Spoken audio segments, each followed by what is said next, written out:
안녕하세요. 네, 100만 년 만이에요. 6주 동안 잘 지냈어요?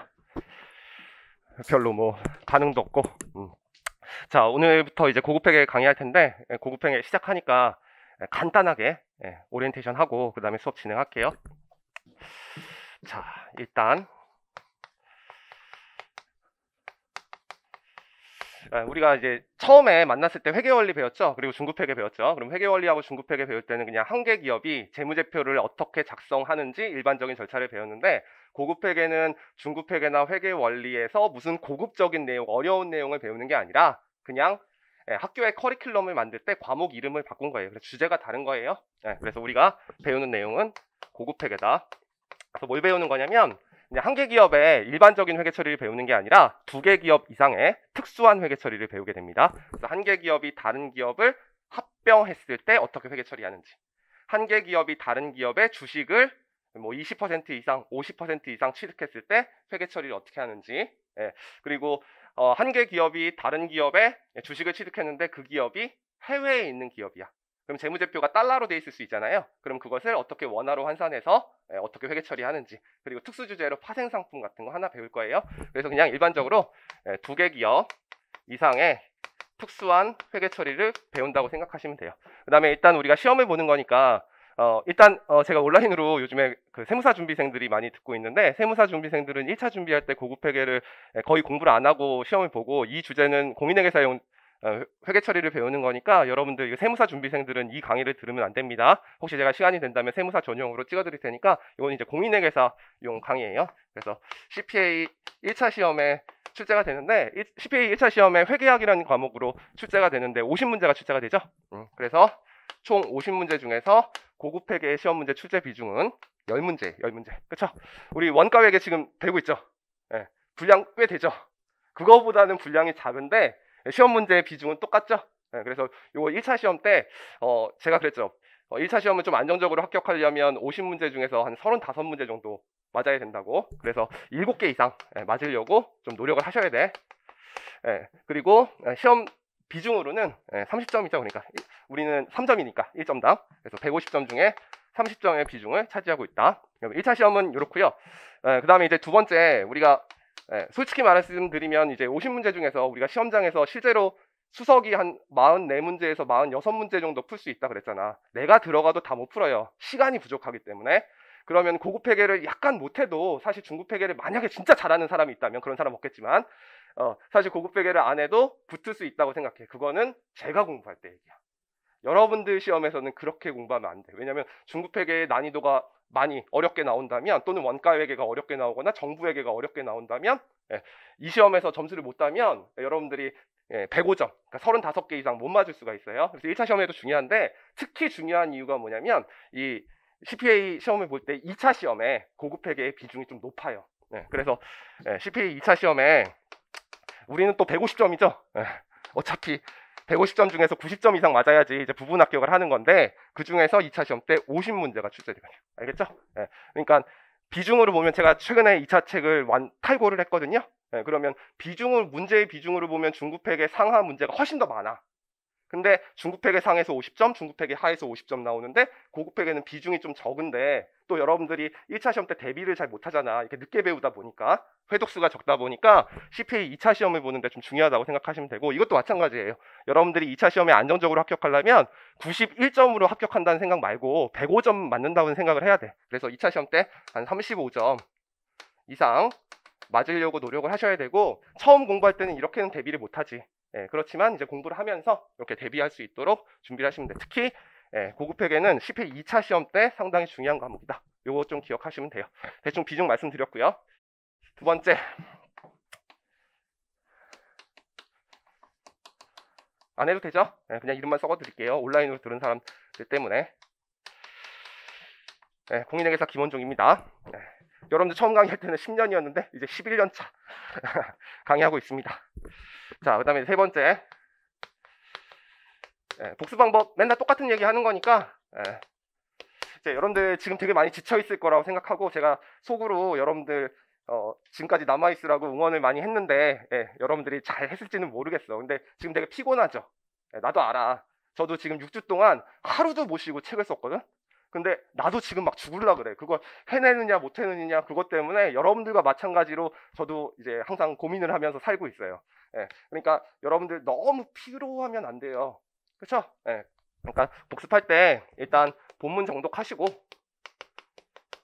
처음이니까 그냥 예제 위주로 공부를 하시고 예제 플러스 제가 객관식 문제 중에서 예제에 좀 없는 것들 풀어주는 문제가 있을 거예요. 그래서 너무 욕심내지 말고 이 정도 복습하시고 그 다음에 다음날 퀴즈 보는 거 꼭 퀴즈까지 복습하는 걸로 합시다.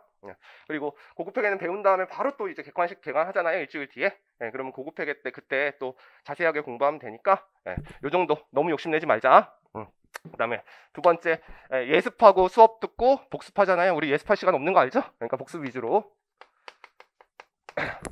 준비하시면 되고 그 다음에 자 고급회계도 이제 우리가 연결회계를 배울 건데 연결회계가 사실 고급회계의 꽃이에요. 그래서 이제 회계 처리를 하는 방법이 있고 시험에 자주 나오는 공식이나 스킬을 쓰는 방법이 있어. 그래서 제가 다 여기서 소개를 하죠. 항상 기본 강의 때도 스킬을 설명을 드려요. 근데 우리가 2차 시험을 붙어야 되잖아요. 2차 시험에는 1차 시험과 다르게 1차 시험은 어떤 4가지 계종 과목만 딱 물어봐. 그래서 제가 알려주는 공식 4개만 외우면 그냥 시험 문제 푸는데 전혀 지장이 없어요. 그렇지만 2차 시험 때는 그거 외에 여러 가지 계종 과목을 물어보면 회계 처리를 안 하고 머릿속으로 풀면 문제를 읽고 밑에 거 다시 보고 문제를 읽고 다시 보고 문제를 읽고 다시 보고 시간이 더 걸려. 그래서 2차 시험 때는 거의 다 회계 처리로 시험 문제를 풀게 돼요. 그래서 여러분들 2차 시험을 대비하기 위해서 지금 시간이 될 때 예제는 꼭 회계 처리 해보시는 습관을 가지세요. 알겠죠? 복습. 2차 시험 때문이야. 연결회계에서. 그리고 이제 스킬은 제가 가르쳐주는 방법인데 사실 이제 객관식 문제는 상당히 쉽습니다. 고급회계가. 여러분들이 그 내용을 전부 다 이해만 하면. 그래서 스킬 연결회계에서 4가지 공식, 그 다음에 관계기업 투자에서 4가지 공식을 알려줄 텐데 그거는 암기하셔야 돼요. 요 강의 끝나고 나면 그거 암기하시면 한 4-5문제는 맞을 수 있어요. 알겠죠? 그거는 이제 제가 설명을 드릴 거고 마지막에. 그 다음에 공부하실 때 마찬가지로 2차 답안지 가지고 예제 정도는 이제 채점하는 현상으로 이제 공부를 하시면 돼요. 채점하면서. 됐죠? 똑같은 거니까 넘어가고요.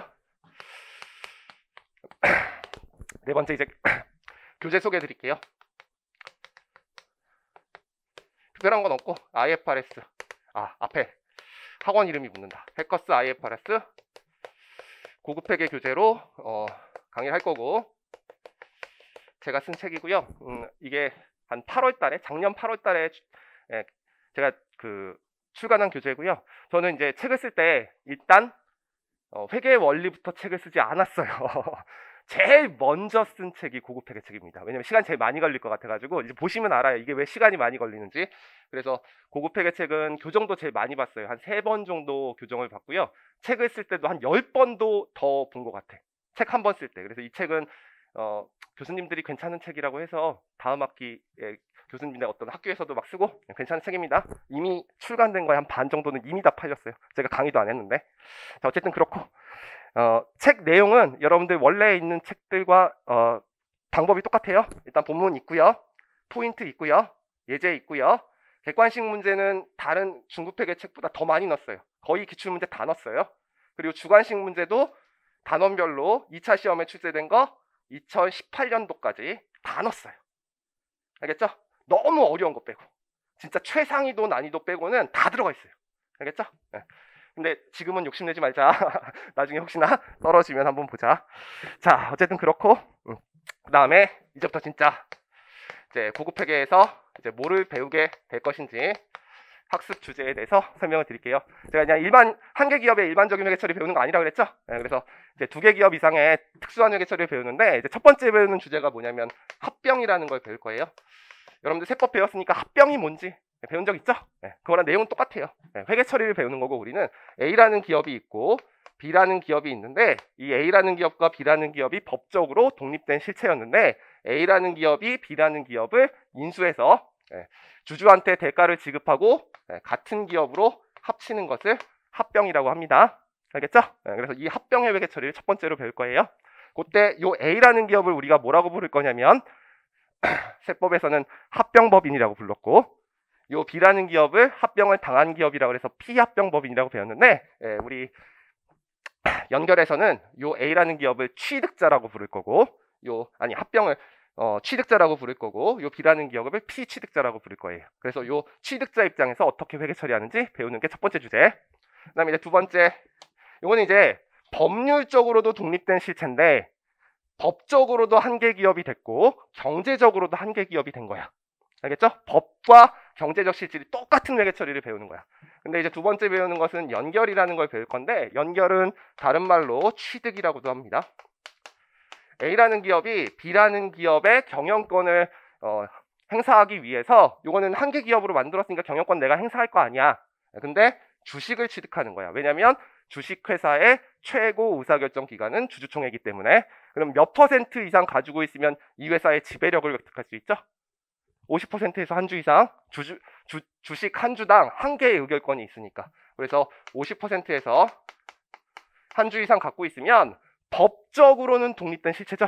그쵸? 근데 경제적 실질로 보면, 회계는 법적인 형식보다는 경제적 실질을 우선시하기 때문에 A라는 기업과 B라는 기업은 경제적 실질로 동일한 기업으로 봅니다. 그러면 재무제표를 만들 때 어떻게 만드냐면, A라는 기업과 B라는 기업의 재무제표를 단순 합산해요. 어떻게 합산하냐면 계정 과목별로 그냥 합쳐요. 그리고 그냥 만들면 되는 건 아니에요. A라는 기업과 B라는 기업의 재무제표가 합쳐지면서 둘 사이에 거래가 있으면, 이건 한계 기업이었으니까 내부 거래가 되는 거지, 그런 논리적으로 안 맞는 분계들을 없애버려야 돼. 그것을 연결 조정 분계라고 해요. 그래서 두 개의 재무제표를 합친 다음에 어떻게 연결 재무제표를 만드는지 배우는 게 연결이에요. 그래서 이것을 연결 재무제표라고 하고, 이 연결의 회계 처리를 배울 거야. 이게 두 번째 주제. 그다음에 이제 세 번째 주제는 뭐냐면, 관계기업이라는 회계 처리를 배울 거예요. 여러분들 지금 우리가 뭐 배운다 그랬죠? A라는 기업이 B라는 기업의 주식을 취득했을 때 어떻게 회계 처리를 하는지 배운다 그랬어. 근데 중급회계 때 A라는 기업이 B라는 기업의 주식을 취득했을 때 회계 처리를 배웠죠. 주식은 샀다 팔았다 하는 매도 목적의 자산이니까 공정가치 평가하는 게 정보 이용자에게 유용한 정보를 제공하는 거죠. 그래서 원칙은 당기손익 공정가치 측정 금융자산으로 회계 처리하는데, 그 중에서 최초 인식 시점에 선택한 부분이 있다면, 장기 보유할 게 있으면 기타 포괄손익 공정가치 측정 금융자산으로 지정할 수 있다 그랬어요. 그리고 나서 지분율은 제가 얘기 안 했잖아. 근데 어떤 기업에 A라는 기업이 B라는 기업에 지분을 갖고 있는데 지분이 좀 많은 거야. 네, 그래서 한 20% 이상을 갖고 있어. 그러면 이거는 매도 목적으로 갖고 있는 게 아니에요. 경영권에 참여하기 위해서 갖고 있는 거야. 이거는 경영권을 결정할 수 있는 능력이 있지만 이건 참여할 수 있는 능력이야. 그래서 이 참여할 수 있는 능력을 우리가 유의적인 영향력이라고 합니다. 이것을 뭐라고 하냐면 지배력이라고 해요. 지배력을 갖고 있을 땐 연결을 하면 되고요. 20% 이상 갖고 있으면 유의적인 영향력, 경영권을 참여할 수 있어. 그러면 이 지분은 B회사가 망할 때까지 팔진 않을 거야. 팔지 않을 거기 때문에 공정가치를 평가하는 게 정보 이용자에게 유용한 정보가 아니죠. 그러면 이 정보는 어떤 평가 방법으로 평가하면 돼? 이 회사가 망했을 때 이 회사가 얼마만큼 자녀재산을 분배받느냐. 그래서 B회사의 순자산 공정가치에 내 지분율만큼으로 주식을 평가하게 돼요. 청산을 가정해서. 그 방법을 우리가 뭐라고 하냐면 지분법이라고 합니다. 무슨 방법인지는 모르지만 이 회계 처리를 배울 거예요. 알겠죠?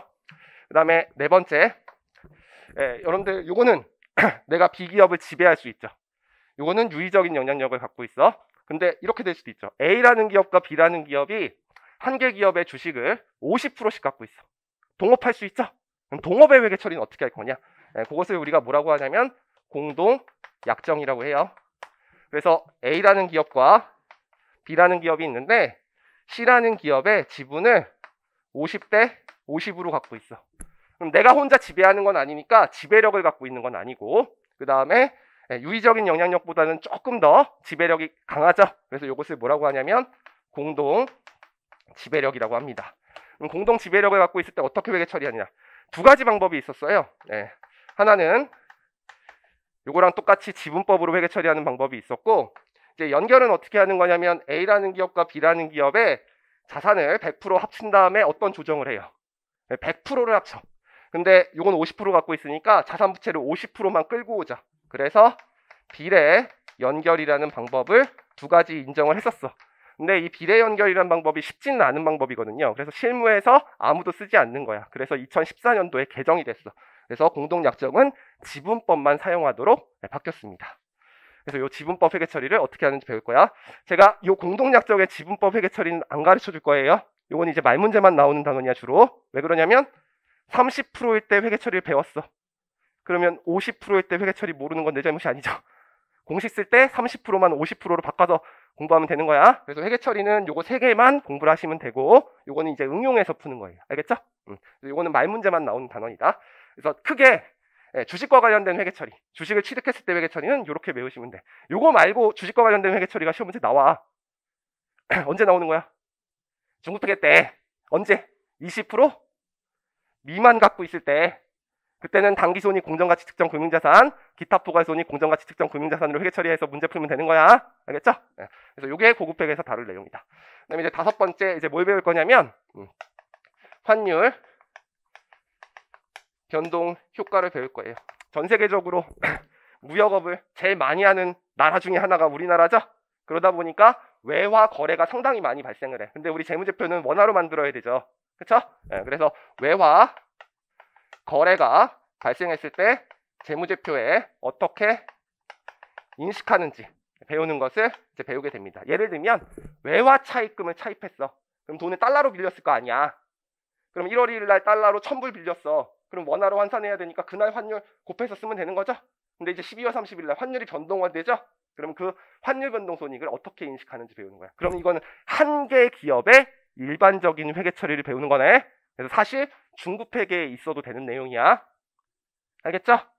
근데 요거 말고 하나를 더 배워. 이건 외화 거래. 한 가지 거래가 외화 거래일 때 이제 배우는 건데, 지금 A라는 기업이 B라는 기업을 취득했는데 처음에 배울 때는 이 기업도 한국 기업이고 이 기업도 한국 기업인 거야.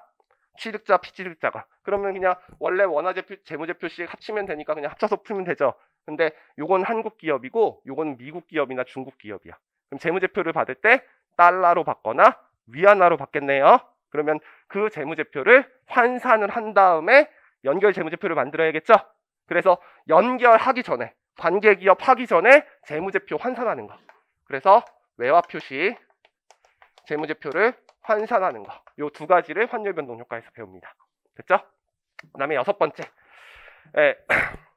뭐 중급회계에서도 제가 여러 가지 금융상품에서 가르쳤고, 그 다음에 여러분들이 세법 배울 때도 배우겠지만 우리 옵션이나 선물이나 선도 같은 파생상품 회계 처리 배우시게 되는 거예요. 그럼 사실 파생상품 회계 처리도 어디서 배워야 되는 거죠? 네, 일반적인 한 개 기업에서 파생상품 취득하거나 파생상품 매도했을 때 회계 처리하는 거니까 이것도 중급회계에서 배워야 되는 거죠? 근데 이거 중급회계 만약에 챕터로 넣어버리면 또 중급회계 시간이 늘어나고 학교에서 커리큘럼 만들기 힘드니까 파생상품의 회계 처리가 처음 나왔을 때 나오신 교수님이 책을 그냥 고급회계에 넣어버렸어. 알겠어? 그래서 그냥 고급이 된 거야. 이건 사실 한 개 기업의 일반적인 회계 처리야. 두 개 기업이 아니라. 이거는 그냥 특수 주제. 그래서 요 6가지 주제를 고급회계에서 배우게 됩니다. 뭐 배우는지 알겠어요? 됐죠? 그럼 일단 우리 책의 챕터랑 시험 문제 출제 범위를 잠깐만 설명드릴게요. 요 합병을 우리가 영어로 뭐라 그러냐면 머저라고 합니다. 그리고 이 취득을 영어로 뭐라 그러냐면, 스펠링은 믿지 마세요. 그래서 어퀴지션이라고 해. 그래서 여러분들이 회계사 되면 맨날 나한테 내가 너 회계사 돼서 뭐 하려고 그러면 M&A 전문가가 되려고 한다. 그래서 지금 우리가 뭐 배우는 거야? M&A의 회계 처리를 배우는 거예요. M&A의 가치평가 방법을 배우는 것은 윤민호 교수님한테 배운 재무관리 기법을 가지고 이제 기업에 실사를 하신 다음에 배우는 거고, 우리는 M&A의 회계 처리를 배우는 거다. 그래서 이 M&A를 다른 말로 우리가 뭐라고 하냐면 사업결합이라고 해요. 뭐라고 한다고요? 사업결합. 그래서 사업결합의 회계 처리를 배우는 거야. 사업결합에 크게 합병과 연결이 있는 거고요. 우리 책에 지금 합병회계가 챕터 1에 들어가 있습니다. 됐죠? 그리고 연결회계는 어떻게 되어 있냐면 챕터 2부터 챕터 4까지 들어가 있어요. 이게 연결회계의 일반적인 회계 처리를 먼저 배우는 거예요. 우리 중급회계 배울 때 회계원리의 내용을 배워야지 중급회계를 배울 수 있죠. 그럼 마찬가지로 고급회계도 고급회계 연결의 기초를 배워야지 어려운 주제를 배울 수 있어. 그래서 여기서부터 여기까지가 그냥 연결의 회계원리라고 생각하시면 돼. 그리고 챕터 5, 6은 연결회계의 특수 주제예요. 실제로 되게 많죠. 2단원부터 6단원까지가 우리 연결회계입니다. 그리고 관계기업과 공동약정이 두 가지가 합쳐서 챕터 7에 있어요. 제 책 기준으로. 그 다음에 환율변동효과가 챕터 8에 있습니다. 그리고 파생상품이 챕터 9에 있습니다. 제가 10문제 출제된다 그랬죠? 그래서 보통 합병이 한 문제에서 두 문제가 출제가 돼요. 한 문제에서 두 문제. 그 다음에 연결회계가 4문제에서 5문제가 출제가 돼요. 그리고 관계기업과 공동약점이 한 문제에서 두 문제. 환율변동효과가 한 문제에서 두 문제. 파생상품이 한 문제에서 두 문제. 보통 이렇게 출제가 됩니다. 이렇게 생각하시면 돼요. 하나, 하나, 하나, 하나. 거기에 교수님이 이 넷 중에서 좀 관심이 있는 거에 한 문제 더 내. 그래서 요거 4개 합쳐서 5문제. 그리고 연결해서 5문제 나온다고 생각하시면 돼. 됐죠? 출제 비중. 근데 이제 올해는 11문제가 나왔어요. 고급회계가 한 문제 더 나왔어요. 더 나온 이유는 우리 재무보고를 위한 개념체계가 개정이 됐죠. 내기 싫은 거야. 그래서 그 문제를 고급으로 빼서 올해만 11문제 출제가 됐어요. 알겠죠? 그래서 이런 것들 배울 거다. 알겠죠? 그 다음에 이제 두 번째 제가 하나 설명드릴 게 뭐냐면 여러분들이 처음 공부하게 되면 이게 어려워요. 그리고 제가 강의를 다 할 수도 없고요. 여기 있는 거 다 하다 보면은 여러분들 저와 또 한 일주일 더 만나야 돼. 그러면 쉬지도 못하고 공부를 해야 돼. 제가 거의 다 해줄 건데 이번엔 좀 강의를 자세하게 해줄 거예요. 다 해줄 건데 요걸 잘하기 위해서는요. 요걸 잘하려고 하는 게 아니야. 이걸 잘해서 요걸 가지고 응용해서 풀어야 돼요.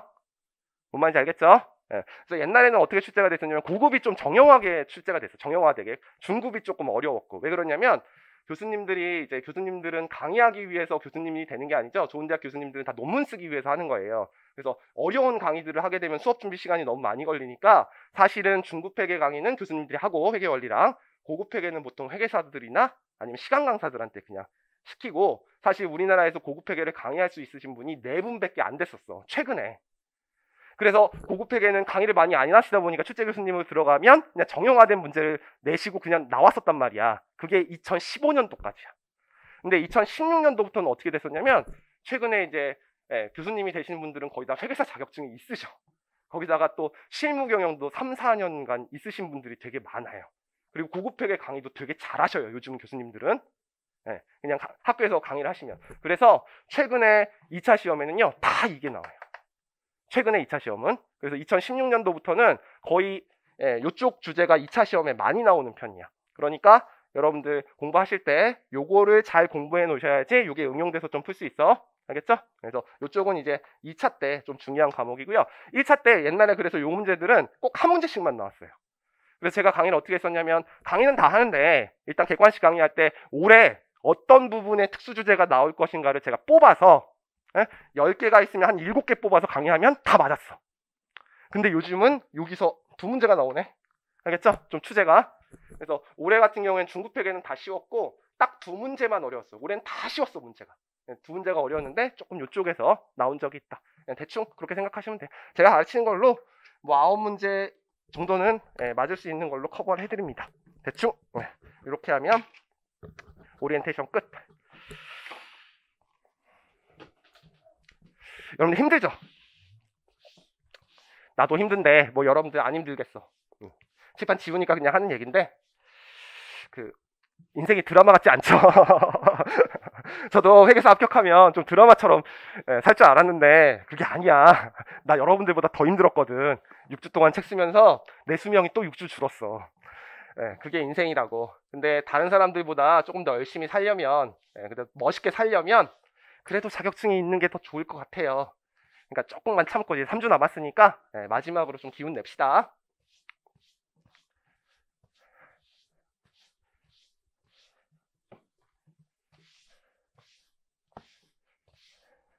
여러분들이 나보다 열심히 살아야 될 거 아니야. 저 딱 하루 쉬었어요. 하루 쉬고 나왔고 아침 7시 반부터 저녁 10시 반까지 매일 책 썼습니다. 탈고는 했고 이제 교정 봐야 되는데 교정 힘든데 딱 2년 걸렸네요. 처음부터 끝까지 여러분들 책 다 준비하는데 그래서 원재훈 회계사를 지금 원망하고 있어요. 왜 같이 하자고 그래가지고 나의 수명을 이렇게 깎아버렸나. 그럼 책 피시면 돼요.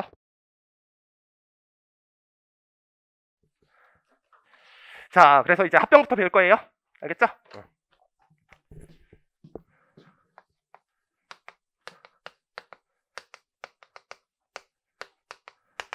우리가 처음에 이제 사업 결합을 배울 건데 지금 1단원은 어떻게 돼 있냐면 우리가 어떤 기업의 지배력을 획득하는 방법이 두 가지라 그랬지. 하나는 그 기업을 소멸시킨 다음에 한 개 기업이 되는 합병, 아니면 그 기업 그냥 남겨두고 주식 100% 취득하고 그 기업 남겨놓어도 되는 거죠. 그걸 연결이라고 했잖아. 그러면 둘 다 어떤 기업의 지배력을 획득하는 거래니까 둘 다 사업 결합이야. 그래서 지금 배우는 거는 합병의 회계 처리에도 쓰이고 연결의 회계 처리에도 쓰이는 거야. 알겠죠? 그래서 전체적인 합병과 연결에 쓰이는 이론적인 방법을 먼저 배우고 그 다음에 합병 회계의 구체적인 회계 처리 배우고 그 다음에 2장부터 연결을 배울 거예요. 첫 번째, 제가 항상 무언가를 가르치면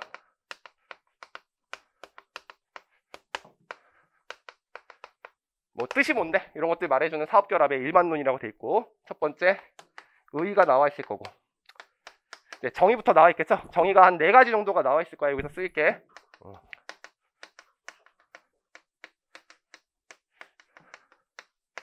첫 번째 이제 사업 결합의 정의가 나옵니다. 합병과 연결이 뭐냐? 그러면 A 기업이 B 기업의 경영권을 결정할 수 있는 능력을 가졌을 때 우리가 사업을 결합한다고 해요. 그래서 사업에 대한 경영권을 결정할 수 있는 능력을 우리가 지배력이라고 해요. 지배력을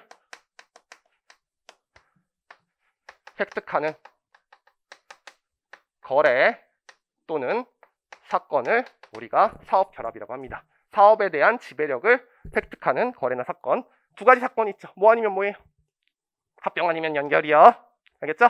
그리고 중요한 말이 지배력이라는 게 있는데 이 지배력이라는 말은 조금 뒤에서 이제 배우게 될 거예요. 알겠죠? 첫 번째 이걸 배울 거고.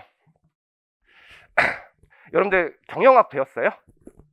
경영학에서 우리가 어떤 기업이 성장하는 방법이 두 가지가 있죠. 하나는 기업 자체적으로 어떤 제품을 개발해서 내부적으로 성장하는 방법, 아니면 외부에 있는 기업을 인수하는 방법. 그래서 아마 경영학 책들에는 대부분 다 기업 결합이라고 돼 있을 거예요. 합병하는 방법을. 그렇게 안 배웠어요? 내가 그 책을 보지를 않아가지고. 근데 이게 2010년도에 IFRS 들어오면서 사업 결합이라고 이름이 좀 바뀌었어요. 그래서 왜 기업 결합이라는 말을 안 쓰고 시험에 나오는 거 아니야? 사업 결합이라는 말을 쓰는지만 그냥 설명할 거야. 지금 우리가 먼저 합병 배우는 거니까 연결은 뒤에서 이제 배우기로 하고 합병을 예를 한번 들어봅시다. 옛날에 어떻게 됐었냐면 A라는 기업이 있고 B라는 기업이 있으면 A라는 기업이 B라는 기업한테 이제 주주들한테 대가를 주고 주식을 다 산 다음에 B 기업을 소멸시키는 거지. 소멸을 시킨 다음에 A라는 기업으로 이제 만들어 버린 거야. 그래서 B 기업을 인수했으니까 이것을 기업 결합이라고 했어. 기업을 인수했기 때문에.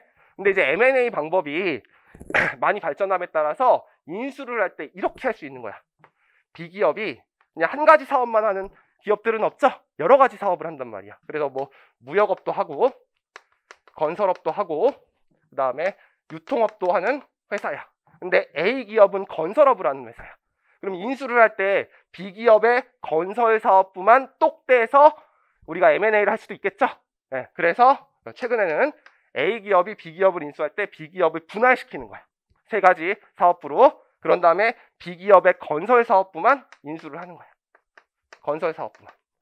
그래서 A 기업을 만드는 거야. 그러면 이거는 기업을 결합한 게 아니라 기업에 있는 사업을 결합한 거죠. 그래서 명칭이 기업 결합에서 사업 결합으로 바뀐 거야. 그래서 이제 우리가 IFRS를 배울 때는 사업 결합으로 명칭이 바뀐 거다. 근데 우리가 회계 처리를 배울 때는요, 이런 식으로 시험 문제 안 나와요.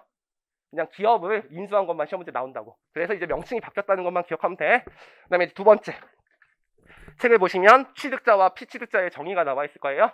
그래서 이렇게 지배력을 획득한 기업, 여기 A라는 기업을 우리가 취득자라고 합니다.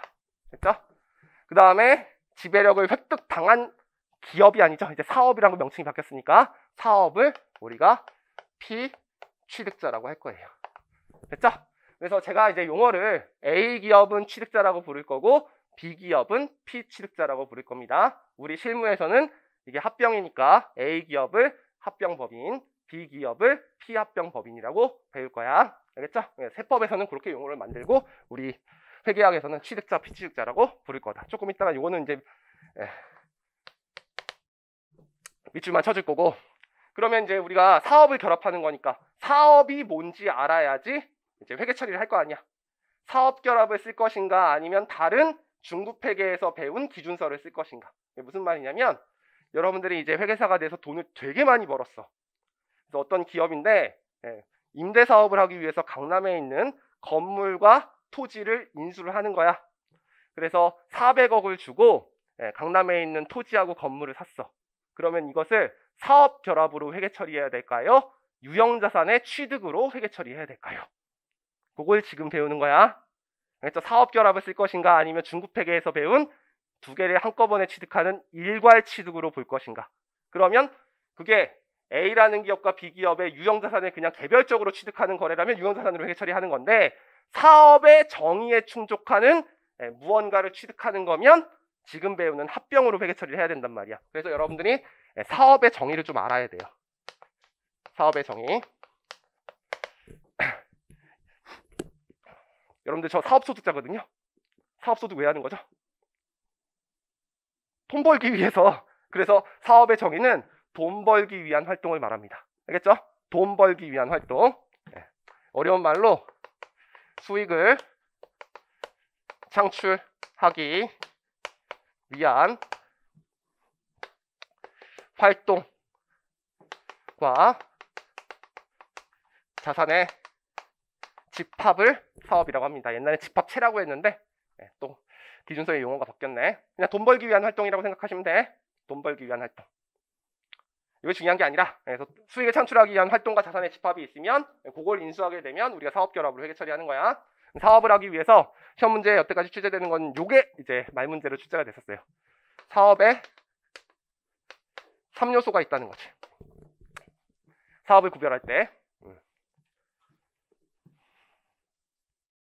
그래서 첫 번째 뭐가 있냐? 투입물. 인풋이라고 하죠. 영어로. 두 번째 과정. 프로세스라고 합니다. 그 다음에 세 번째 산출물. 아웃풋. 사업을 여러분들이 판단할 때 이 세 가지 구성 요소가 있다는 거죠. 여러분들이 이제 어떤 기업을 인수하는데 그 기업이 제조기업이라고 한번 해봅시다. 그럼 제조기업이 물건을 만드는 사업 활동을 하기 위해서는 먼저 뭐가 들어가야 돼? 원재료가 들어가야겠죠. 그 원재료를 우리가 그냥 투입물이라고 생각하시면 돼. 인풋. 그리고 물건을 만드는 뭐가 필요해? 생산 과정이 필요하죠. 생산. 그렇죠? 그래서 그 생산을 우리가 과정이라고 생각하면 돼. 산출물은 만들어지는 제품이라고 생각하시면 돼요. 그러면 사업엔 이 세 가지 요소가 있는데 사업을 구성하기 위해서 이 세 가지 요소가 다 있어야 되느냐? 그건 아니라는 거예요. 그래서 시험 문제는 요게 나왔어. 이게 세 가지 요소가 전부 다 필수 요소다. 그게 아니에요. 그래서 투입물과 과정은 사업의 필수 요소인데 산출물은 필수 요소가 아닙니다. 자, 어떤 기업이 제조기업을 한 11월 24일 정도에 자동차를 만드는 회사를 만들었어요.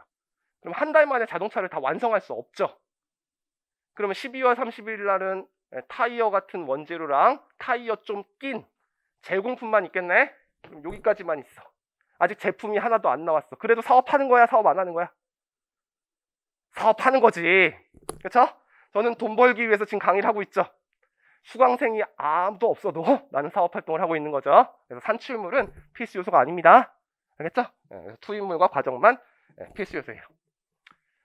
제가 강의할 때 맨날 요거 강의할 때 이런 말 하거든. 여러분들이 내 입장에선 투입 요소야.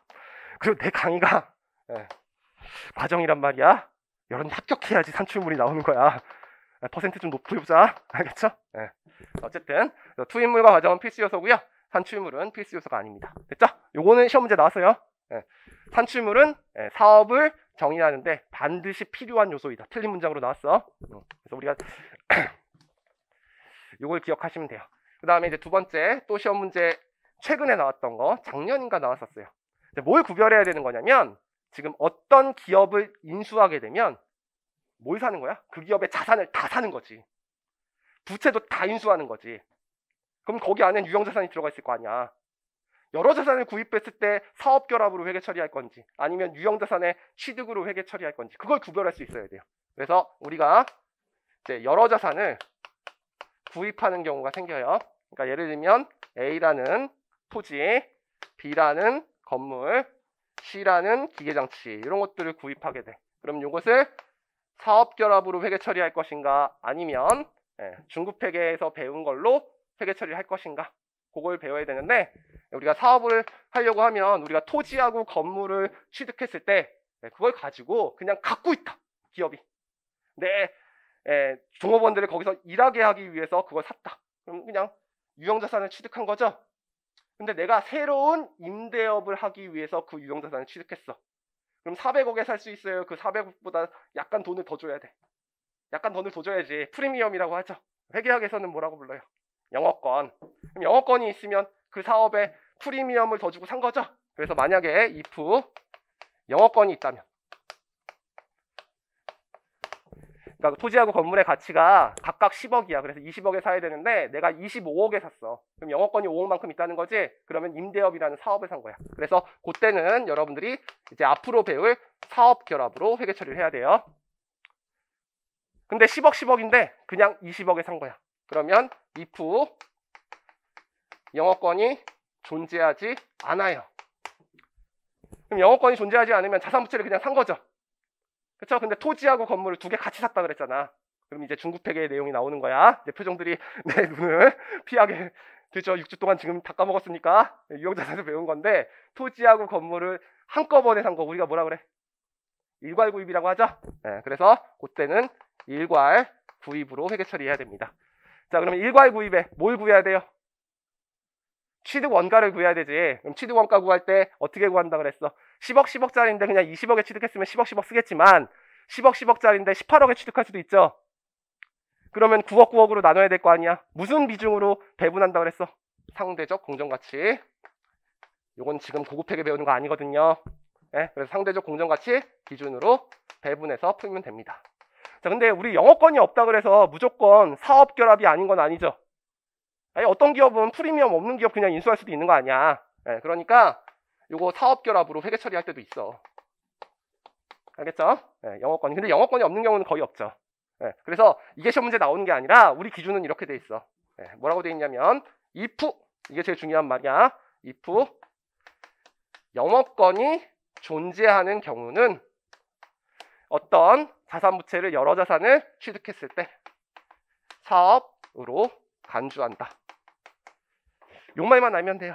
영업권이 존재할 때는 사업으로 간주해서 회계 처리를 사업결합으로 할 거다. 자, 이제 밑줄 쳐줄 건데 여러분들 여기서 시험 문제 나온 거는 첫 번째, 수익을 창출하기 위한 활동과 자산의 집합을 사업이라고 한다. 요 문장 그냥 맞는 문장으로 한번 나온 적이 있고요. 그 다음에 사업의 3요소는 투입물, 과정, 산출물이 있는데 투입물과 과정은 필수 요소인데 산출물은 반드시 필요한 요소가 아니다. 반드시 필요한 요소라고 그래서 한번 기출된 적이 있습니다. 다른 문장들은 그냥 뒤에 거를 배우기 위해서 배우는 거고, 그 다음에 이것도 한번 시험 문제 나온 적이 있어요. 2018년도에 계산 문제로.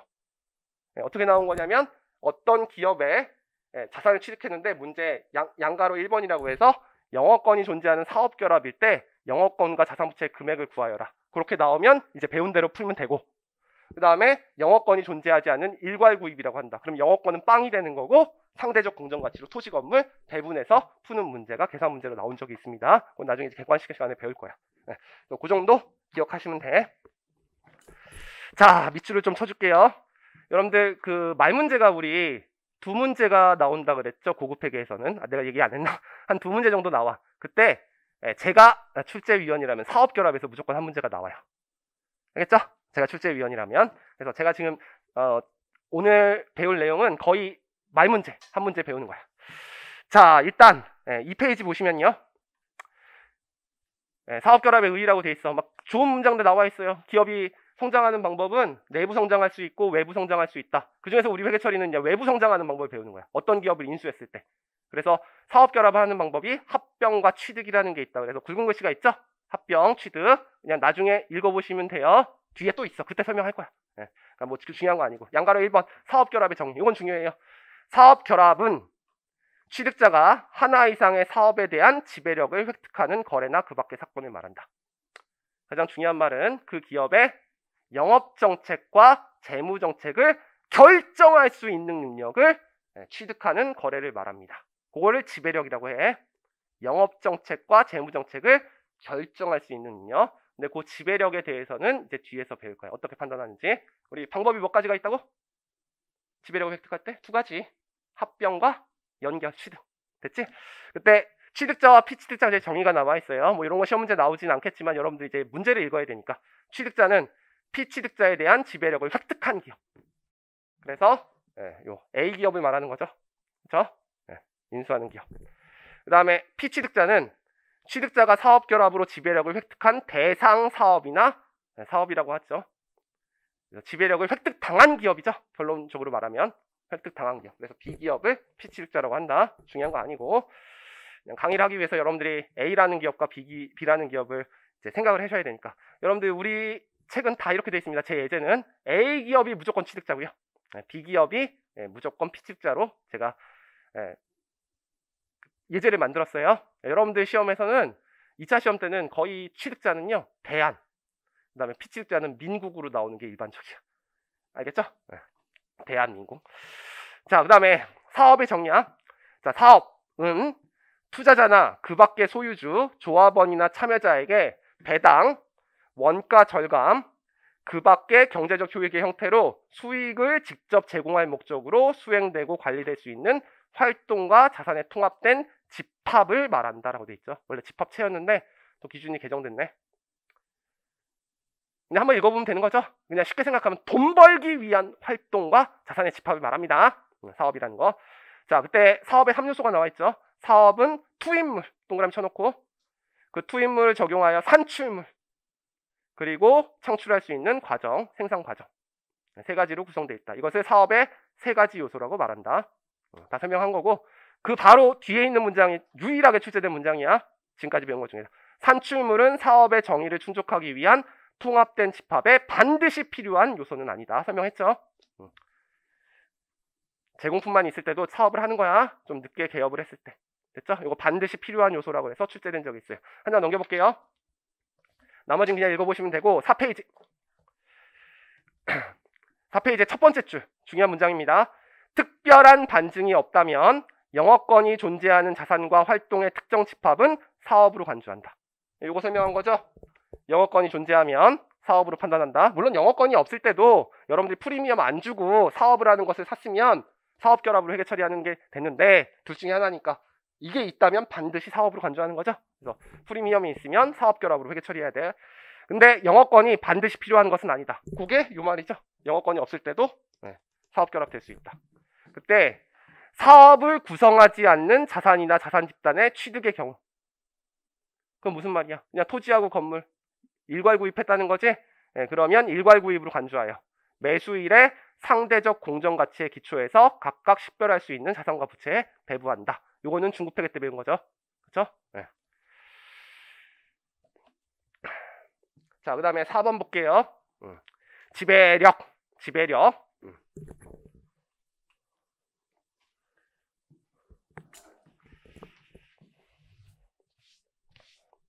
사업결합은 사업에 대한 지배력을 획득하는 거래나 사건을 말합니다. 뭐 기업결합과 구분하는 거는 그냥 사업부만 인수해서 M&A 하는 방법이 있다. 그래서 우리 회계학에서는 이제 사업결합이라는 용어를 쓸 거다. 기업결합 용어를 안 쓸 거고. 그렇게 생각하시면 되고, 사업에 대한 정의는 중요합니다. 그래서 수익을 창출하기 위한 활동과 자산의 집합을 우리가 사업이라고 합니다. 그래서 그것을 샀을 때 합병 회계처리, 사업결합 회계처리를 써야 되고, 사업에는 3요소가 있죠. 투입물, 과정, 산출물이 있는데 그 중에서 투입물과 과정은 필수 요소고 산출물은 필수 요소가 아니다. 그리고 여러 자산을 구입했을 때 사업 결합으로 회계 처리할 것인가?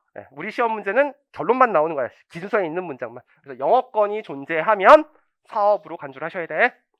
영업권이 존재하지 않고 그냥 일괄적으로 자산을 취득한 거다. 그러면 중국회계에서 배운 유형자산에 배운 일괄 구입으로 상대적 공정가치 기준으로 배분해서 취득 원가를 결정하시면 됩니다. 여기까지 배운 거고, 그러면 우리가 사업결합이 뭐라고 그랬어요? 사업에 대한 지배력을 획득하는 거래라고 그랬어. 그럼 지배력이 무엇인지 배워야 되겠죠?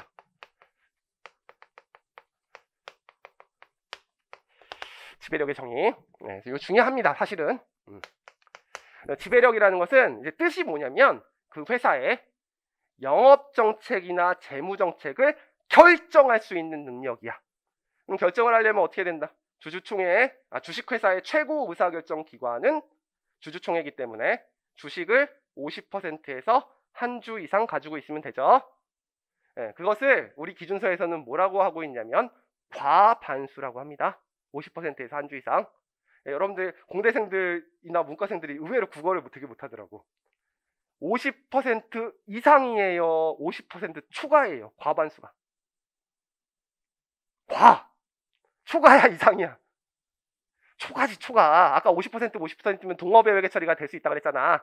그렇죠? 그래서 제가 이제 무조건 50%에서 한 주 이상이라고 말할 거야. 근데 그렇게 50%에서 한 주 이상 갖고 있을 때만 연결 재무제표를 만들어라. 이게 옛날에 제가 배우던 회계 처리였어. 이걸 뭐라고 하냐면 규칙 중심의 회계 처리. 그걸로만 판단해야. 근데 지금은 이제 IFRS는 각 나라의 환경이 다르다 보니까 원칙 중심의 회계 처리를 만들었어. 그래서 내가 지분이 40%임에도 불구하고 연결 재무제표를 만들 때가 있는 거야. 뭔 말인지 알겠어? 그래서 그게 뭐냐면 예를 들면 이런 거지. 내가 어떤 회사의 기업의 주식을 40% 갖고 있는데 이 기업은 나한테 100% 물건을 다 공급하는 기업이야. 그러면 이 기업은 내가 40% 갖고 있는데 나한테 쪽도 못 쓰겠죠?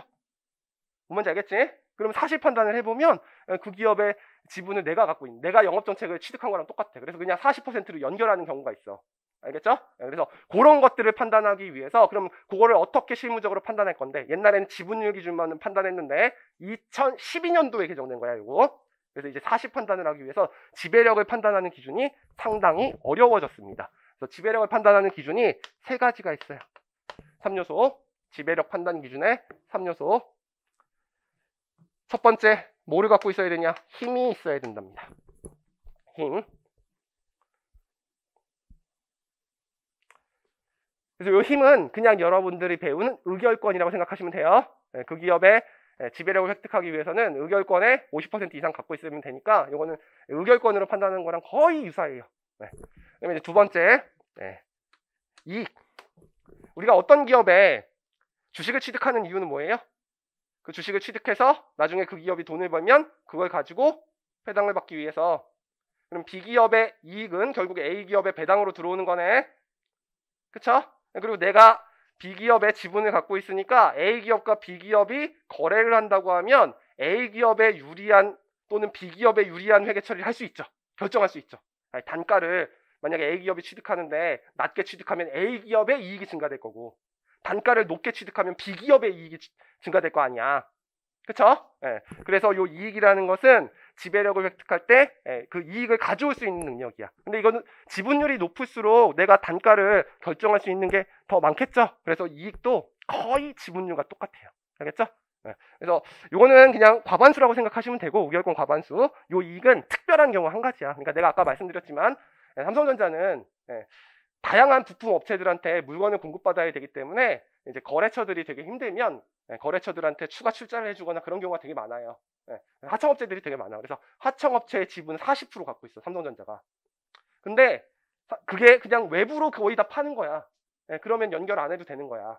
왜냐면 내가 이익을 결정할 수 없으니까. 근데 40% 이익을 갖고 있는데 삼성전자의 모든 물건을 납품하는 업체야. 그럼 40%임에도 불구하고 제가 연결을 해야 됩니다. 그때 이제 판단하자는 거지. 두 가지 같이 봐라.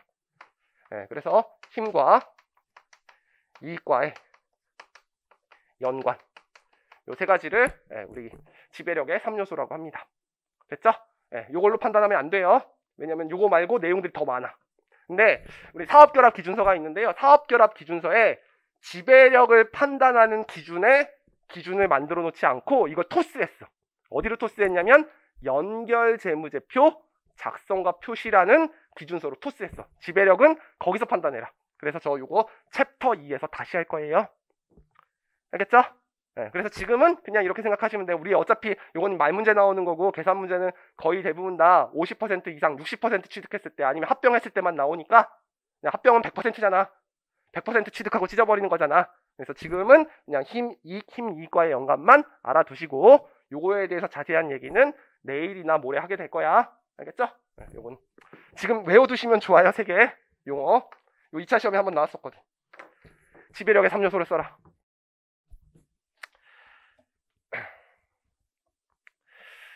여기까지 그냥 일단 우리 잠깐 책 볼게.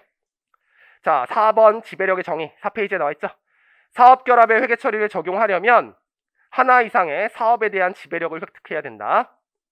그래서 세 번째 줄에 지배력은 투자자가 피투자자의 관여함에 따라 변동이익에 노출되거나 변동이익에 대한 권리가 있고, 권리가 있으려면 지분을 갖고 있어야겠죠. 거의 지분율과 비슷한 얘기예요. 피투자자에 대한 자신의 힘으로 변동이익에 영향을 미치는 능력을 있는 것을 말한다. 그래서 지배력의 원칙은 다음의 세 가지 요소로 이루어진다고 돼 있어요. 그래서 첫 번째 힘 동그라미 쳐놓고, 이익 동그라미 쳐놓고, 힘과 이익 간의 연관. 그래서 힘은 거의 뭐랑 비슷하다고? 지분율. 그래서 옛날에는 60% 지분을 갖고 있었어. 그럼 이제 무조건 연결하면 되는 거야. 그게 원칙 중심이야. 50%에서 한 주 이상 갖고 있으면 다 연결하는 거. 근데 이런 경우가 있어요. 이제 60% 갖고 있는데 연결 안 하는 경우가 있어. 사실 판단해보면 40%를 갖고 있는데 연결하는 경우가 있어. 이제 과반수로만 판단 안 하는 거야. 딱 과반수로만 판단하는 것을 규칙 중심, 그렇지 않은 것을 원칙 중심이라고 해. 그래서 그 사례들은 어디서 배울 거라고? 2장인가 3장, 2장에서 배울 거야. 알겠죠? 그때 배우도록 할게요. 그래서 밑에 연결액의 일반론에서 자세하게 설명하기로 한다. 근데 지배력의 3요소는 별표 쳐놓고 나중에는 외워야 돼. 우리 2차 시험 때 이거 써야 되니까. 그 다음에 이제 사업결합의 식별이에요. 사업결합의 식별인데 양가로 1번 사업결합의 식별은 시험 문제 안 나와요. 읽어보면 어떤 얘기냐면 우리가 어떤 기업의 사업을 지금 이제 연결을 아직 안 배웠으니까 합병한다고 생각해 볼게. 그러면 A 기업이 B 기업에 누구한테 대가를 주는 거야? B 기업한테 주는 거야? 아니, B 기업한테 주면 B 기업한테 1억 줘? 두 개가 같은 기업 되지. 다시 1억 받잖아. 누구한테 줘야 돼? B 기업을 소유한 주주한테 줘야 되지. 알겠지? 주주한테 대가 주고 그 기업 소멸시키는 거잖아. 주식 다 사가지고 찢어버리면서 같은 기업 되는 거잖아. 그러면 대가를 줄 때 대가를 주는 방법은 첫 번째 현금 주면 되겠죠. 근데 뭐 1조짜리 기업이야. 현금 1조를 갖고 있는 사람은 누워 계신 분밖에 없죠.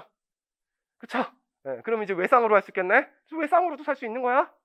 두 번째, 내 기업의 주식을 A 기업의 주식 발행해가지고 줄 수도 있는 거죠. 그렇게 줄 수도 있는 거야. 아니면 사채 발행해줘도 되는 거죠.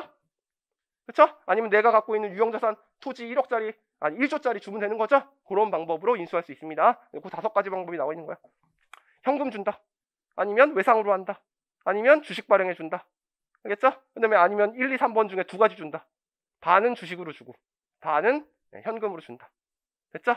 그리고 대가가 없이도 합병을 할 수도 있습니다. 그거는 이제 나중에 뒤에서 좀 배우기로 하고. 그다음에 사업 결합의 적용 배제라는 게 있어요. 그래서 이 기준서를 적용하지 않는 거.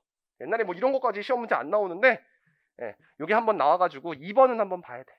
2번. 사업을 구성하지 않는 자산이나 자산의 취득은 사업 결합으로 회계 처리 안 해요. 뭘로 회계 처리해야 돼? 일괄구입 배웠잖아. 그래서 영어권이 안 나와. 지금 우리가 이제 배울 거는 대부분 다 이렇게 배울 거야. B기업의 자산부채를 인수해서 이전 대가를 줘. 그럼 자산부채의 순자산 공정가부치보다 이전 대가를 더 주게 되면 영어권을 어떻게 회계 처리하는지 이거 배울 거거든. 우리 중급회계 때 합병 회계 처리 좀 배웠어. 알겠어? 근데 만약에 사업을 구성하지 않는다면 이 영어권이 안 나오는 거지. 그쵸? 그냥 자산부채를 현금으로 배분만 해주면 되니까. 그래서 사업을 구성하지 않는 자산이나 자산 집단의 취득은 사업결합으로 회계 처리 안 합니다. 중급회계에서 배우는 일괄구입으로 회계 처리해야 돼. 그래서 그 밑에 사업을 구성하지 않는 자산이나 자산 집단 취득의 경우 토지하고 건물을 그냥 산 거야. 일괄구입으로 간주하여 상대적 공정가치에 기초하여 각각 식별할 수 있는 자산과 부채에 배분하며 이러한 거래나 사건에서는 영업권이 발생하지 않는다. 됐죠? 네. 이거는 이미 배운 거야. 앞에 있던 4페이지의 4번과 똑같은 내용 그냥 나온 거죠? 그 다음에 사업결합의 적용 배제에서 다시 3번만 다시 볼게요. 이거는 이제 계산 문제로는 한 번도 나온 적이 없고요. 혹시나 몰라서 제가 가르치는 거야. 동일 지배하에 있는 기업이나 사업 간의 결합은 사업결합 적용 배제합니다. 그러니까 여러분들이 A라는 기업이 있는데 A라는 기업이 B라는 기업의 지분을 지금 아무것도 안 가지고 있고 내가 모르는 기업이야.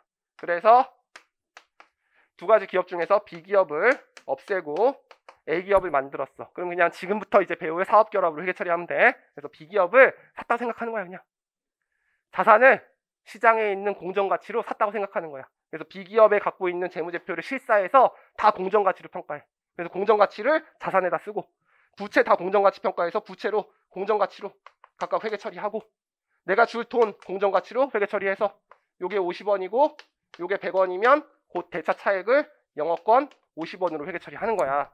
합병 회계 처리 지금 이거 배울 거야. 물론 약간의 예외가 좀 있어요. 근데 이제 동일 지배하에 합병이라는 건 뭐냐면 A라는 기업이 합병하기 전에 이미 60%의 지분을 갖고 있었던 거야. 그런 상태에서 B기업의 40%의 지분을 추가 취득한 다음에 100% 다 찢어버린 거지. 그러면 원래 지배력을 갖고 있다가 합병을 한 거죠. 그러면 그냥 합병의 연속, 아니 지배력 취득의 연속이잖아. 그럼 공정가치 평가할 필요가 없고 이미 장부구매로 평가가 됐으니까 이걸 공정가치 평가할 필요가 없이 회계 처리를 하게 돼요. 됐죠? 그래서 이 기준서를 쓰는 게 아니라 장부구매로 회계 처리해야 돼. 그게 동일 지배하의 합병이야. 됐죠? 그래서 이건 그 기준서 안 쓴다고. 됐지? 원래 연결하고 있다가 합병하는 경우. 자, 중요한 거 아니고요. 자, 그 다음에 이제 사업결합의 유형이 나와 있어요. 나머지는 읽어보면 돼요. 네, 여기 있는 거 굵은 글씨 그냥 읽어보시면 돼요. 쫙. 알겠죠? 저는 뭐만 가르칠 거냐면 1-3페이지, 1-3 그림. 7페이지에 1-3. 그것만 가르칠 거야. 네, 이제 여러분들이 뭘 배운 거 이미 배운 거야. 내가 고급회계 주제 설명할 때. 유형이 두 가지가 있다고. 첫 번째, 지배력을 획득하는 방법. 합병이라는 게 있습니다. 합병은 이제 어떻게 하는 거냐? A라는 기업이 B라는 기업을 인수를 해서 주식을 다 취득한 다음에 주식을 찢어버리고 법적으로도 한 개 기업이 되는 거야. 자, 그러면 A라는 기업이 B라는 기업을 흡수했죠. 그래서 요 합병 방법을 우리가 뭐라고 부르냐면 흡수합병이라고 부릅니다. 뭐라고 부른다고요? 흡수합병. 요 방법이 있어요. 두 번째 합병하는 방법이 또 무슨 방법이 있냐면 A라는 기업이 있고요. B라는 기업을 인수를 해. 그런 다음에 어떻게 하느냐? 새로운 기업을 만드는 거야. 이름이 바뀌어요. C라는 기업으로. 뭔 말인지 알겠지? 그럼 이거는 새로운 기업을 신설했죠. 그래서 이거는 흡수합병이라고 안 해. 그래서 이거는 신설 합병이라고 합니다. 합병은 두 가지 종류가 있어요. 시험에 나오는 건 아니고 우리가 이제 계산 문제를 풀게 돼요. 이 단어는 크게 두 가지가 나와. 오늘 배울 거에서 이제 말문제 계산 문제가 좀 있고 말문제가 많아. 그 다음에 이제 내일 배울 거부터 이제 계산 문제가 엄청 많은 게 많이 나오는데 우리 계산 문제는요 전부 다 흡수합병만 나와요. 알겠죠? 그래서 계산 문제는 흡수합병이라고 생각하시면 돼. 신설합병은 요것만 알면 돼. 말문제 딱 한 문제. 취득자가 누구냐? 여기서 취득자가 A일까요? B일까요? C일까요? 여기선 취득자가 확실하죠. A가 취득자야. B가 비취득자야. 신설합병은 A일까요? B일까요? C일까요?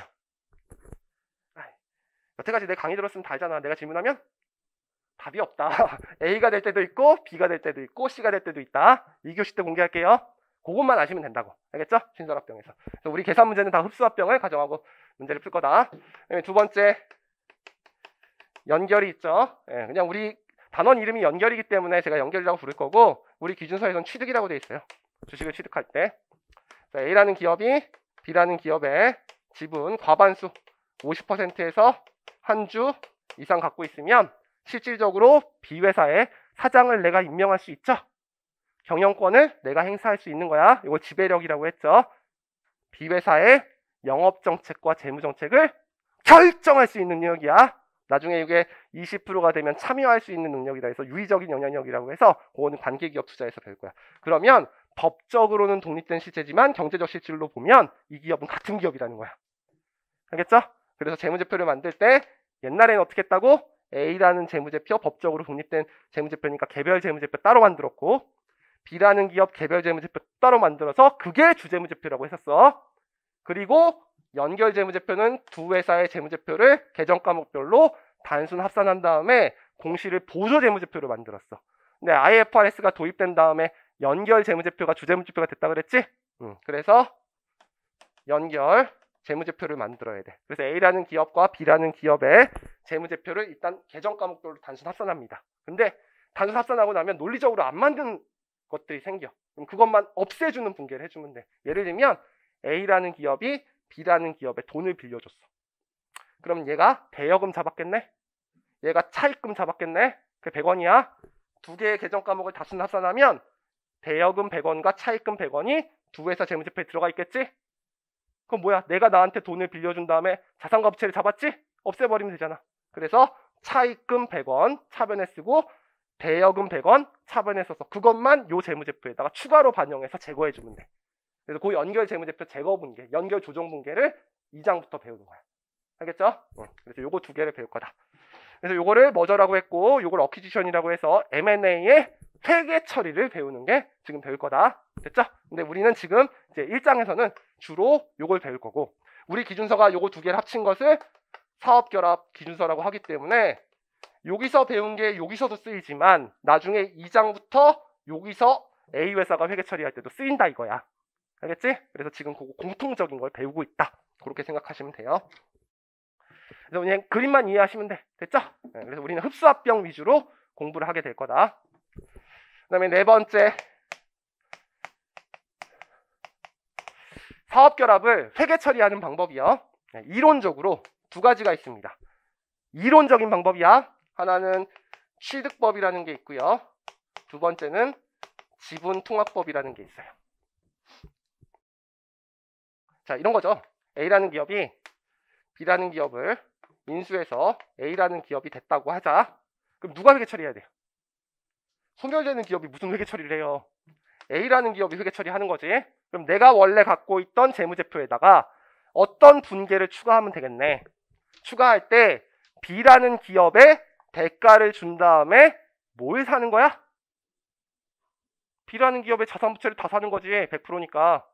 그러면 B라는 기업에 자산부채를 살려면 BS가 있어야겠네.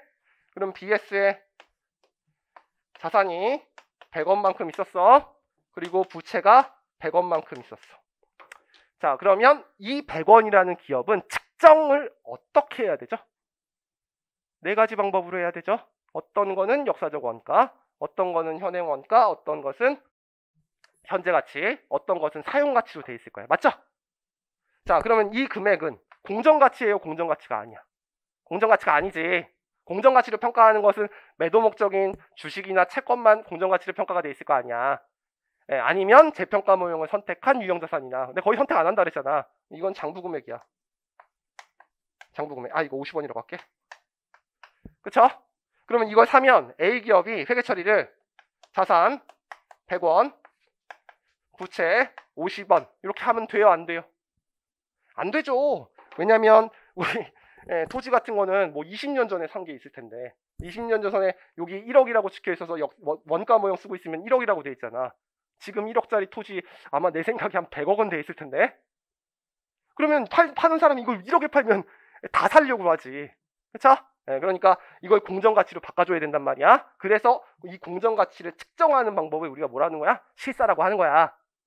여러분들이 회계사 되면 그 실사 업무를 하는 거야. 이제 요거 가치평가 기법. 알겠죠? 그래서 윤민호 교수님이 가르쳐준 것보다 더 실무적이게 하게 되는 거야. 근데 뭐 그게 어려운 게 아니라 다 엑셀로 돼 있어. 숫자만 넣으면 돼, 여러분들이. 그런 거 배우는 거야. 그래서 요게 200원이다. 그 다음에 부채는 거의 그냥 공정가치랑 일반적인 장부금액이랑 비슷하죠?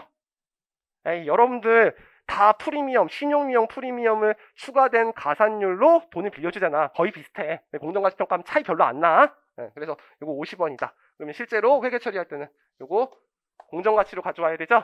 그래서 사업결합은 A라는 기업이 B라는 기업을 인수할 때 모든 자산 부채를 공정가치에 샀다고 생각하고 회계 처리해야 돼. 그래서 회계 처리할 때 이게 공정가치로 회계 처리가 돼요. 됐죠? 이렇게 자산 부채를 샀다고 회계 처리하는 방법을 우리가 취득법이라고 해요. 그래서 회계 처리할 때 이게 200원, 50원으로 들어가요. 됐죠? 지분통합법은 뭐냐면 아까처럼 A라는 기업이 B라는 기업의 지분을 100% 이미 갖고 있어. 근데 소멸을 안 시켰어. 그럼 연결하고 있었겠지.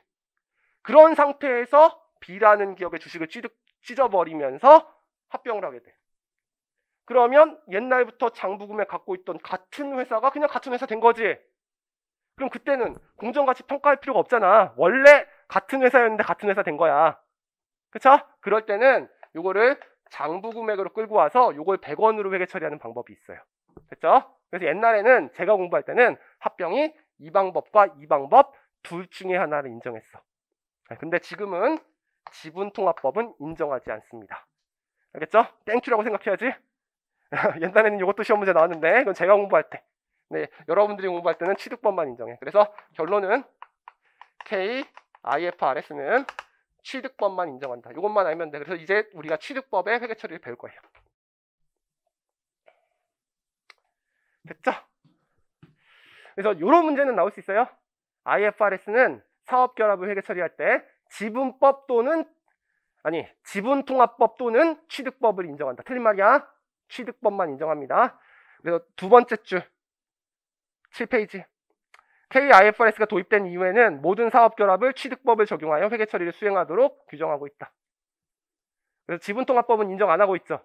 그래서 제가 대충 설명했지만 이게 100원으로 된다는 거, 장부금액으로 가져간다는 거 설명했지만 모르는 게 여기죠.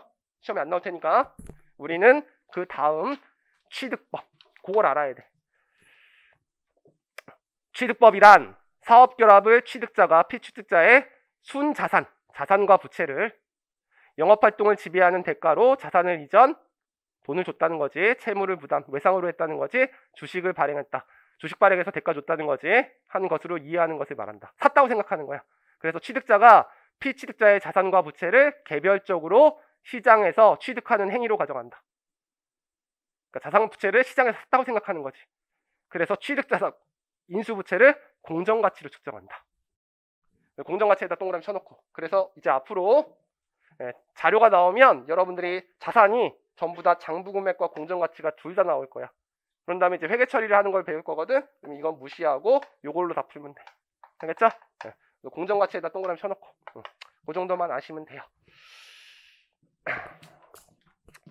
자, 우리가 이제 지배력의 정의를 배웠는데 지금은 이제 원칙 중심의 회계 처리이기 때문에 무조건 지분율만 안 쓴다 그랬어. 그래서 지분율이 40%이더라도 연결을 하는 경우가 있고 지분율이 60%라도 연결 안 하는 경우가 있어요. 그래서 그걸 사실 판단하라고 지배력이라는 걸 만들었어. 지배력에 3요소가 있는데 힘, 이익, 힘, 이익과의 연관이 있다. 그 정도만 알자. 그 다음에 나머지 그거의 구체적인 내용. 그것만 한 3, 40페이지 되거든요. 기준서에. 그거는 2장에서 제가 써놨어. 그래서 이거 다시 볼 거야. 근데 합병은 무조건 100%니까 힘, 이익과의 연관으로 누가 취득자인지 판단할 수 있죠? 그러니까 요거는 연결해서 중요한 거야. 지분 갖고 있을 때. 그 다음에 사업결합의 유형은 두 가지가 있다고 그랬어. 합병과 연결.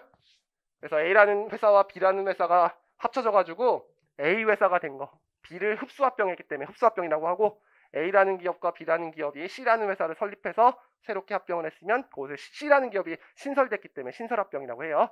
그리고 A라는 기업이 B라는 기업의 주식을 과반수 이상 갖고 있으면 A, B 합쳐서 연결 재무제표 만들어야 된다. 그 연결 조정 분기하는 건 나중에 배울 거고. 그 다음에 우리 IFRS는 취득법 쓴다. 이제 취득법에 대해서 배우게 될 거야. 뭐 시간 좀 되니까 지금 아직 초반이니까 칠판 지우면서 잠깐만 설명드리면 자, 여러분들 그 은행 중에서 국민은행이라고 있죠. 국민은행이 합병한 은행이에요. 옛날에는 국민은행과 주택은행이라는 은행이 있었어. 두 가지 기업이 합병을 해서 국민은행을 만들었거든. 그럼 여러분들이 이렇게 생각해. 국민은행이 취득자고 주택은행을 흡수합병했기 때문에 그건 흡수합병이라고 생각하지. 이름만 보면 국민, 주택, 국민이니까 아까로 보면 근데 그거 흡수합병 아니었어. 그건 신설합병이었어.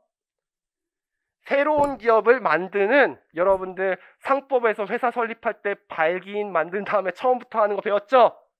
그 절차로 만들었어. 알겠죠? 새로운 기업을. 그런 다음에 이름을 국민은행 쓸까? 주택은행 쓸까? 아니면 뭐 우리나라 은행 쓸까? 국민들한테 투표를 맡겼어. 그랬더니 국민은행이 1등 나온 거야. 그냥 이름만. 알겠죠? 그래서 이름이 뭐 국민주택 이래서 국민이라고 해서 흡수합병 아니야. 그건 신설합병이었어. 그래서 계약서 잘 봐야 되는 거야. 알겠죠? 응.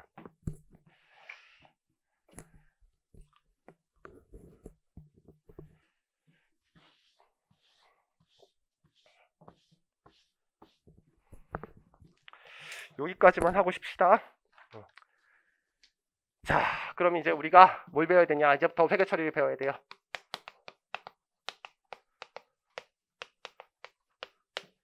A기업이 이제 B기업을, 우리는 아직 연결 안 배웠으니까 합병한다고 생각하는 거야. 그럼 사업결합이 회계 처리를 해야 되는데, 그러면 사업결합 회계 처리는 지분통합법 쓴다 그랬어요?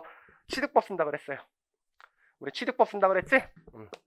그래서 취득법을 써. 그럼 우리 기준서에 취득법을 쓸 때 이 네 가지 절차로 순서대로 해라. 요 규정을 만들어 놨어. 그래서 제 책을 요 네 가지 순서대로 목차를 써놨어요.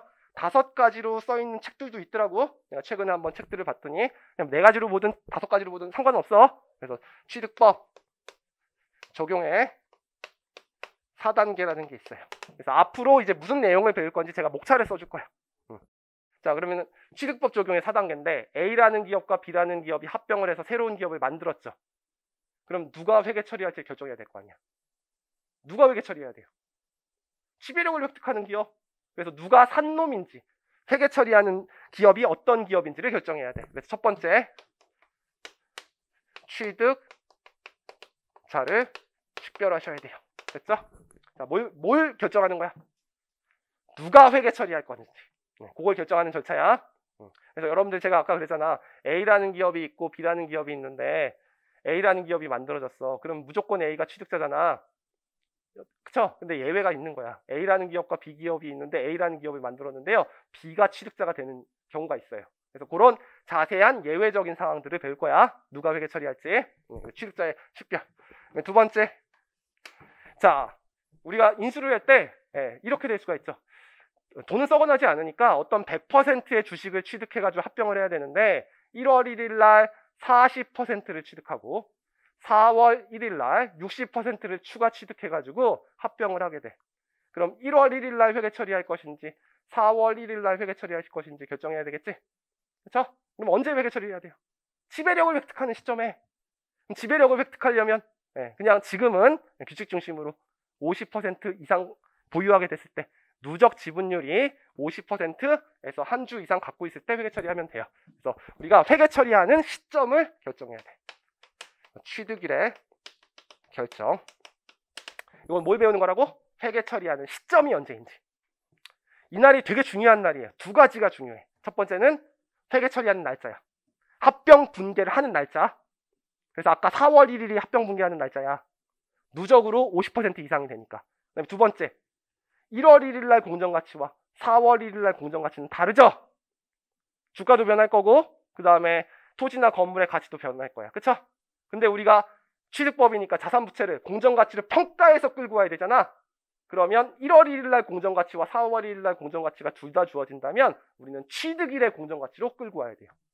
알겠죠? 그래서 공정가치를 평가하는 시점이야. 그래서 그 두 가지가 중요한 거죠. 요거의 원칙과 예외를 배우게 될 거야. 그런 다음에 이제 세 번째 뭘 배울 거냐면, 그럼 이제 우리 회계 처리하면 이렇게 된다 그랬지. B기업의 자산과 부채를 샀으니까 A기업이 자산과 부채를 끌고 올 거야. 되게 많이 끌고 오겠지. 현금 100원, 토지 100원, 재고자산 100원, 건물 100원, 그쵸? 쫙 끌고 올 거야. 그런 다음에 내가 준 대가 현금을 비교한 다음에 보통은 프리미엄 줬을 테니까 여기다 영업권 회계 처리하면 되는 거죠. 이거 이제 중급회계 때 본 거야. 그러면 여러분들이 요 회계 처리를 하려면 이 금액을 결정해야겠죠. 자산과 부채. 그쵸? 그래서 요걸 뭐라고 하냐? 자산을 샀으니까 취득자산. 부채를 사진 않죠? 부채는 뭐해? 인수하지. 내가 대신 갚아야 되니까 비기업 거. 그래서 인수부채. 인수부채를 언제 기록할 것인가? 인식. 그리고 금액을 얼마로 할 것인가? 그걸 배우게 될 거야. 금액은 제가 말씀드렸죠? 거의 대부분 다 공정가치로 끌고 오게 됩니다. 취득법이니까. 그 다음에 두 번째, 요거 돈을 지급한 대가죠. 우리가 합병해서 배울 때는 요걸 합병대가라고 해요. 회계학에서는 뭐라고 부르냐면 이전대가라고 부릅니다. 뭐라고 부른다고요? 이전대가. 이전대가. 그래서 이전 대가를 어떻게 측정하는지. 이것도 현금을 줬으면 그 시점에 현금 공정가치, 주식을 줬으면 그 시점에 주식 공정가치, 내 토지를 줬으면 그 시점에 공정가치를 측정하면 되는 거야. 이것도 다 공정가치예요. 됐죠? 그러면 그 두 개를 비교해서 영업권과 영가매수 차익을 배우면 되는데, 우리 기준서에는 여기 하나가 더 들어가 있어. 비지배 지분. 뭔지 몰라요?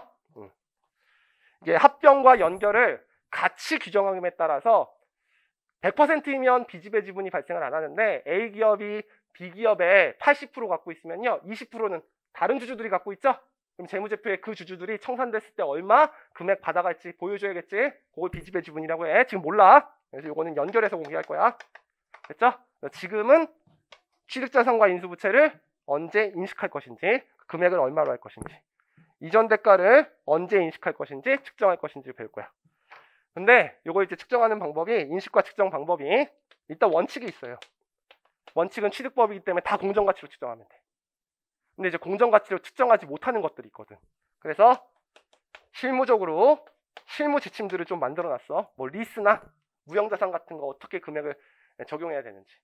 그리고 이게 공정가치로 취득하면요 비효율적인 것들이 있어. 그런 것들은 그냥 KIFRS에 따라서 측정하는 게 더 좋을 때가 있어요. 그래서 예외라는 게 있어요.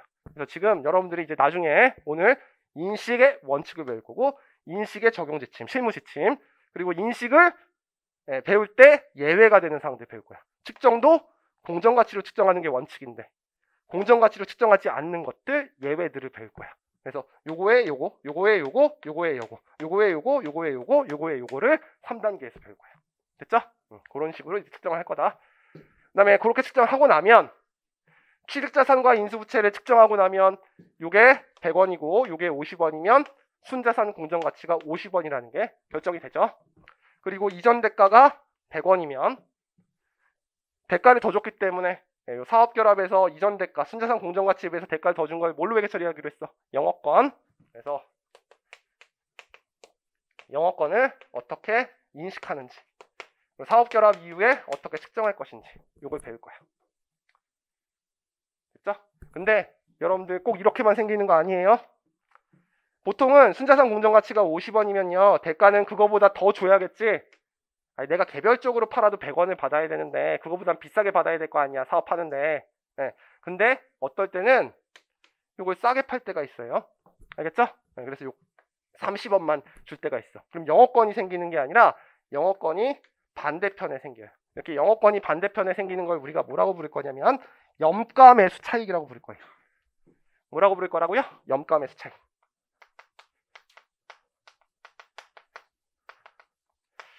그래서 염가매수 차익이 생길 때도 있어요. 됐죠? 그래서 요 순서대로 배울 거다. 자, 그때 중요한 거는 이제 시험 문제에 어떻게 나오느냐? 두 가지야. 일단 취득자를 식별하고, 누가 산 놈인지를 식별하고, 누가 회계 처리할지를 결정해. 그리고 회계 처리하는 날짜를 결정하고, 요 취득자산 인수부채 이전 대가를 공정가치로 측정하는 날짜를 결정하는 거지. 이건 우리 계산 문제 푸는 거랑 거의 상관이 없죠. 그렇죠? 네, 그래서 요 두 가지는 시험 문제 나올 때 우리가 보통 이론형 문제 풀 때 필요한 거야. 그리고 합병 회계 처리는 전부 다 문제가 요거 구하는 거야. 결론은 1차 시험이든 2차 시험이든 물음에 거의 뭐 대부분은 한 90% 이상은 영어권을 물어보는 문제예요. 그래서 요 3, 4단계는 우리가 계산형 문제를 풀기 위해서 필요한 내용입니다. 그렇죠? 그래서 아직은 우리 1, 2단계 이제 배우지도 않았어. 됐죠? 힘들어요? 우리 10분간 휴식한 다음에 합시다.